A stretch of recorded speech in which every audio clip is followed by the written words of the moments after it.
nggak jadi masalah. Tapi ketika kita mendalami tentang akikoh, kedudukan dia jadi wajib akikoh. Kenapa si akikoh itu harus menyembelih kambing? Kenapa dia harus menyembelih binatang? Agar anak itu tidak tergadai. Apanya yang tidak tergadai? Apanya ya? Kata ustaz-ustaz dahulu bahwa anak itu tidak bisa dipakai. Doanya nanti nggak sampai kepada orang tua. Yang begitu karena tergadai, karena tidak dipotongkan kambing. Maka dari itu, biar anak kita tidak tergadai, potonglah kambing. Tidak mampu memotong kambing, potonglah ayam, dan seterusnya, dan seterusnya. Tidak diperbolehkan untuk memotong ikan.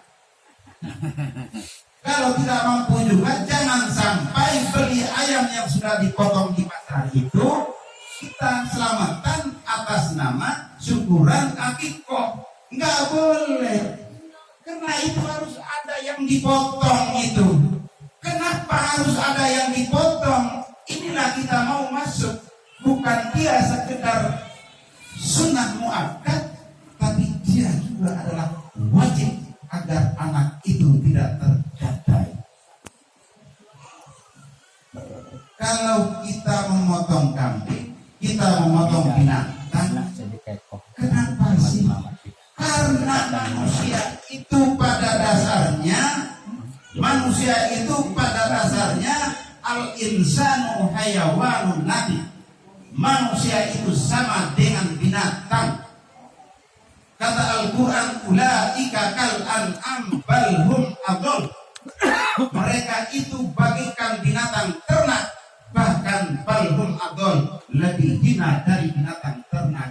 Sehingga kita potong agar sifat kebinatangan itu terjaga pada diri anak-anak kita.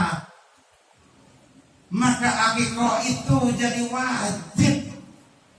Karena pada diri manusia itu ada 8 binatang, ada 8 sifat kebinatangan yang ada pada diri manusia. Disimpulkan dengan kelahiran anak kita, dipotong binatang itu agar sifat kebinatangan yang ada pada manusia itu akan sirna. Maka selesailah sudah kewajiban satu tahap orang tua terhadap anaknya. Ya memang kalau kita lihat belajar fikih itu adalah sunnah. Sunnahnya juga sunnah muakkad, sunnah yang penting yang tidak pernah ditinggalkan oleh Rasul. Kalau sudah membaca atau sudah menyatakan bahwa itu adalah sunnah muakkad. Karena ada sunnah ghairu muakkad, ada juga sunnah muakkad. Akikah itu adalah sunnah muakkad, mendekati wajib. Bagaimana caranya agar akikah itu jadi wajib? Ya tadi itu. Jangan sekali-kali karena tidak mampu untuk memotong kambing, sudah anak itu dibiarkan saja sampai dewasa.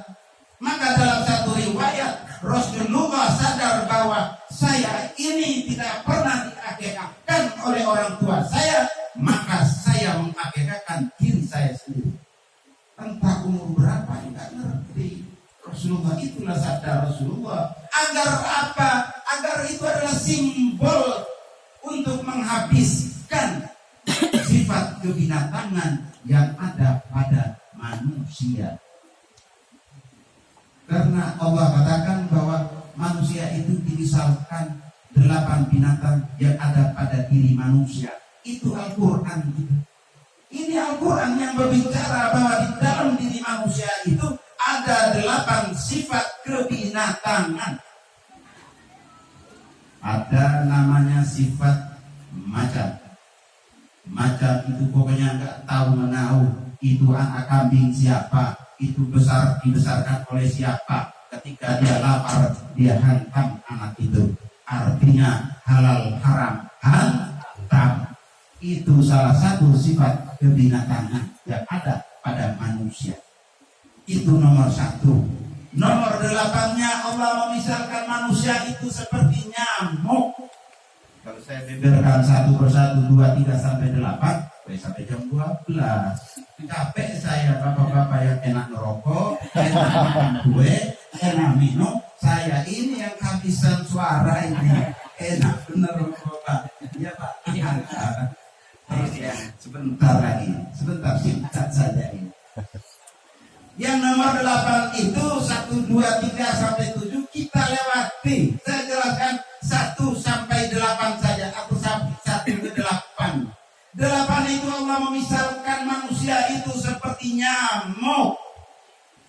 Nyamuk itu kecil itu. Untuk apa sih Allah ciptakan nyamuk itu? Apa sih faedah nyamuk itu? Kalau nyamuk itu ketika dia mati, dia akan melepaskan telurnya, dan itu adalah ribuan telur itu. Dan dia nggak bisa telurnya di air yang bersih itu. Dia pasti telurnya di comberan. Ketika saatnya dia menetas, nyamuk itu berterbangan, ribuan nyamuk akan siap menghantam dan menggigit darah manusia. Artinya apa? Ketika kita mabok di pinggir jalan, itu nggak perlu, hei Ahmad, hei Gojali, hei Vincent, kesini, nggak perlu diajak itu. Dia akan merapat sendiri, dia akan datang sendiri, duduk dan minum mabok-mabokan bersama kita. Itu adalah sifat nyamuk. Ketika kemungkaran itu kita contohkan 1 orang saja, semuanya akan ikut kemungkaran itu. Tapi ketika kebaikan itu, ini para raja-raja kita ini menyimbang. Saya nggak ngerti ya, ada Lampung, tapi mudah-mudahan nanti saya belajar ada Lampung, karena nenek moyang saya juga orang Lampung juga. Tenang aja. Nanti Batin Tony ini kan sahabat saya dari mana? Ini orang Flores, ini orang Timor, kok bisa dari Lampung? Karena budaya Timor itu, budaya Flores itu, kalau bapak-bapak buka, kambusan juga, badanan juga. Saya juga bisa badanan, tapi badanannya ala-ala Timor. Jangan katakan air itu sudah jauh, air itu sudah dekat, bapak. Itu. Apa lupa? Jadi begitu. Jadi kalau namanya kebaikan itu memang susah. Pengimbang, ya. Pengimbang. Kita ajarkan kepada anak kita sendiri itu kadang-kadang susah. Kita sudah memberikan contoh kebaikan. Kita sholat 5 waktu, kita berpuasa Senin Kamis, puasa wajib. Kita lakukan semua sunnah-sunnah Rasul. Kita kerjakan kewajiban yang diberikan oleh Allah kepada kita. Belum tentu anak kita itu ikut. Tapi ketika kita memberikan contoh 1 saja kemungkaran, nggak perlu orang itu diajarkan. Ini GEP ini apa? Bisa Ibrahim. Atau GEP ini apa? Mabok aja di pinggir jalan itu. Nggak perlu yang belakang anak-anak muda itu nggak perlu diajak. Taruh botol, taruh segelas, dia minum di pinggir jalan. Pasti itu. Nggak perlu diajak. Ikut, baik, ikut. Nanti saya beliin lagi. 1 krat, 2 krat, 3 krat. Tenang aja. Itu. Dia bos. Tapi alhamdulillah sekarang tidak lagi. Kenapa? Karena mereka belajar. Apa yang diajarkan? Karena belajar utama adalah kaji diri. Syariat itu susah untuk merubah perilaku manusia. Tapi ketika mereka itu belajar mengkaji diri, siapa dirinya yang sesungguhnya, baru bisa merubah sedikit demi sedikit. Oleh karena itu, awal nasu wajibu ala insani ma'rifatul ilahi istiqomah. Pertama-tama kewajiban bagi manusia di dunia ini adalah ma'rifatul ilahi istiqomah. Mengenal Allah yang sesungguhnya Allah itu. Maka di Raja Bahasa ini banyak senseinya ini. Banyak aulia Allah. Maka kumpulan saya itu anak-anak muda, itu anak-anak raja semua. Saya sekarang terkadang berpikir, apakah bapak nenek moyang mereka itu orang tauhid semua ini ya? Karena kumpulan saya ini orang Jawa sedikit, orang Padang sedikit, orang Aceh sedikit. Ini orang Lampung semua. Ini orang Raja Basah semua. 56, 57, 70 sampai 100 itu anak-anak muda Raja Basah. Mereka belajar tentang kaji diri, ilmu kaji diri. Man arafa nafsahu faqad arafa rabbahu.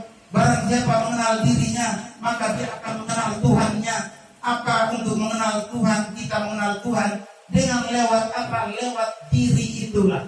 Lewat kaji diri. Materinya apa? Ini materi yang ilmu tua itu ditinggalkan oleh kita semua. Materi sifat 20 itu materi yang paling mendasar. Pasti pengimbang ini tahu kalau saya bilang sifat 20. Wujud, hitam, bako, sampai mutakallimun. Itu adalah sifat zat Allah yang dinisbahkan kepada manusia.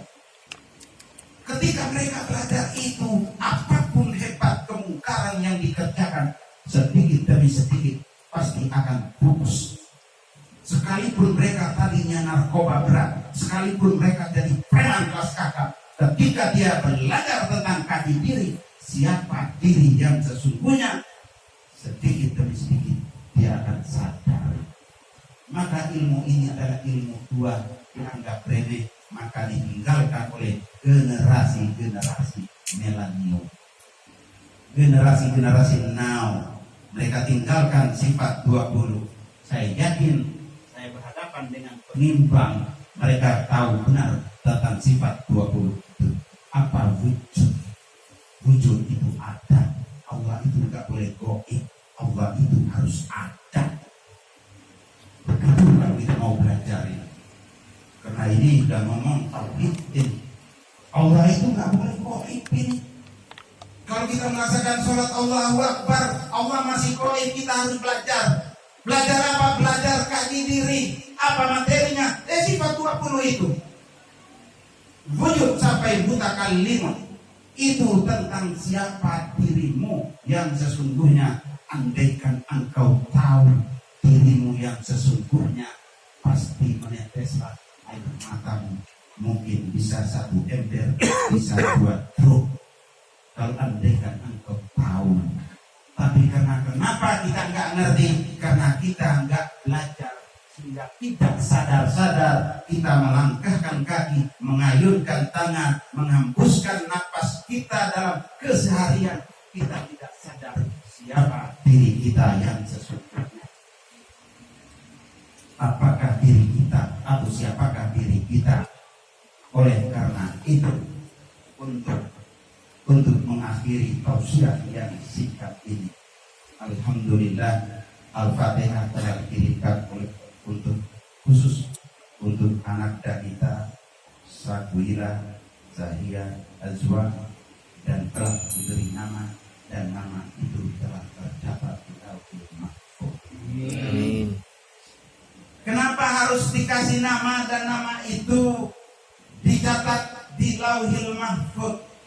Ya gulam, Bismillalladzi dicatat di Lauhul Mahfuz, namanya Al-Fatihah. Kenapa sih? Ada apa? Itu yang kita harus tanya.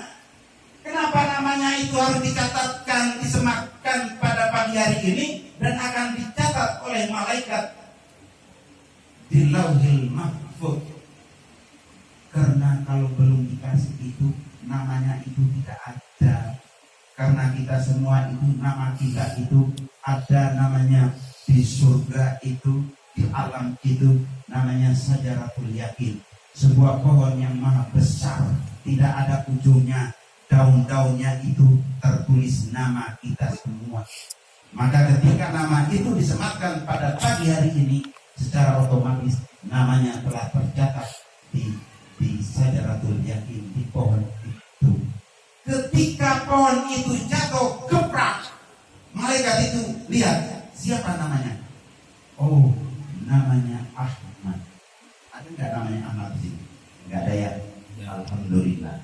Berarti namanya kalau ada namanya amat sudah dekat itu, karena daun itu sudah jatuh itu. Kalau daun itu jatuh diambil siapa namanya? Ahmad bin Muhammad, maka malaikat Israil datang ke alamat itu. Jadi tidak menunggu perintah Allah. Hei malaikat, kamu cabut si Ahmad bin Muhammad itu. Tidak. Ada malaikat penjaga pohon namanya Sajaratul Yakin. Ketika daun itu jatuh berat, dilihat, oh Ahmad bin Muhammad. Maka dalam jangka 40 hari kita ini dalam keadaan kadang-kadang bingung. Tidak sewajarnya. Itu adalah salah satu tanda bahwa daun di Sajaratul Yakin itu, di Lauhil Mahfuz itu sudah jatuh. Maka kalau bapak-bapak ada yang bingung punya anak, lihat bapaknya bingung-bingung, itu hati-hati itu. Naruh handuk di situ, nanti dia cari mana handukku. Nah itu hati-hati itu salah satu tanda itu. Maka sholatlah yang rajin, beristighfarlah 70 kali dalam keseharian kita, sehingga insya Allah ketika kita mengakhiri hidup kita dalam keadaan husnul khotimah. Demikianlah, mudah-mudahan bila ada yang kurang tepat, bila kata-kata saya tidak tersusun, saya mohon maaf. Dan kepada Allah saya mohon ampun. Saya juga mohon maaf kepada Sohibul Baik. Ini saudara Widi, panggilannya ini juga jemaah kita, jemaah Al-Muqtadi. Beliau juga belajar tentang kaji diri, belajar tentang ilmu fikih, belajar tentang ilmu tauhid, belajar tentang ilmu thariqah, belajar juga tentang ilmu hakikat. Selesai beliau mengikuti pelajaran itu, tinggal kita ini yang melaksanakan. Memang bapak-bapak untuk mengakhiri kita waktu sedikit, mungkin bapak-bapak melihat pengajian Al-Muqtadi. Al-Muqtadi orang ngaji ngomong agama tapi nggak pernah sholat. Ini yang saya jelaskan. Ini sahabat saya ini, walaupun rambutnya panjang ini, ustadz juga ini. Ini batin toli. Karena nanti biar tidak salah persepsi orang tua kita ini pengimbang ini. Kenapa sih mereka tidak mau melaksanakan sholat? Belum mereka melaksanakan sholat. Orang mereka lagi belajar ilmu sholat kok. Yang saya sudah bilang tadi, awaluddin ma'rifatullah. Pertama mengenal agama itu bermakrifat kepada Allah. Jadi lebih utama kewajiban bagi kita itu mengenal Allah dulu, baru mengerjakan syariat-syariatnya. Maka anak-anak kita jangan dibenci. Anak-anak kita itu lagi dia berproses. Untuk apa? Dia pengen sholat itu benar. Dia pengen sholat itu ketika dia mengucapkan Allahu Akbar, itu menyembah Allah beserta yang punya nama itu. Bukan menyembah alif lam ha, itu bukan. Bukan menyembah asma atau nama Allah, itu bukan. Menyembah tulisan sekalian yang punya tulisan. Dan karena Allah itu nyata, gak boleh goib, maka kita wajib mempelajari tauhid. Sehingga penyimpang yang saya hormati, bahwa anak-anak muda, anak-anak kita terutama di Raja Baksa, luar biasa. Mereka anak-anak muda belajar tauhid.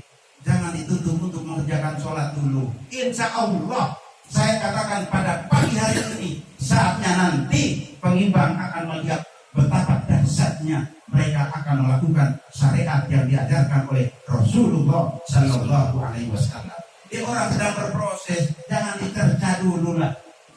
Orangnya ajar Allahu Akbar, mereka ngobrol apa? Ngobrol itu udah lampunya udah boleh keluar itu, namanya Lampung, tahu sendiri. Iya, apa ngobrol-ngobrol agama itu? Ajan nggak sholat, ngobrol agama sampai subuh, tapi ajan nggak sholat. Mereka ngobrol itu bukan ngobrolin orang, tapi mereka ngobrol tentang ajian. Ketika ajian tauhid itu diobrolkan, jam waktu nggak ada lagi.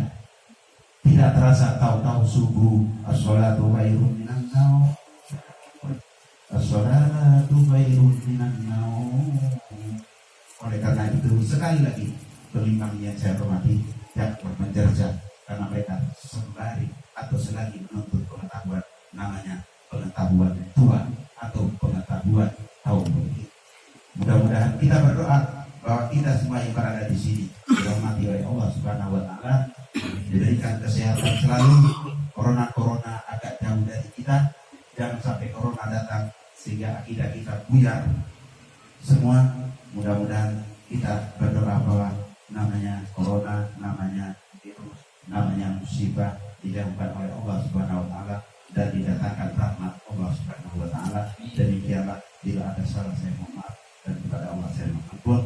Ihdinas siratal mustaqim, wallahu muwaffiq ila aqwamit thoriq. Wassalamualaikum warahmatullahi wabarakatuh. Waalaikumsalam warahmatullahi taala wabarakatuh.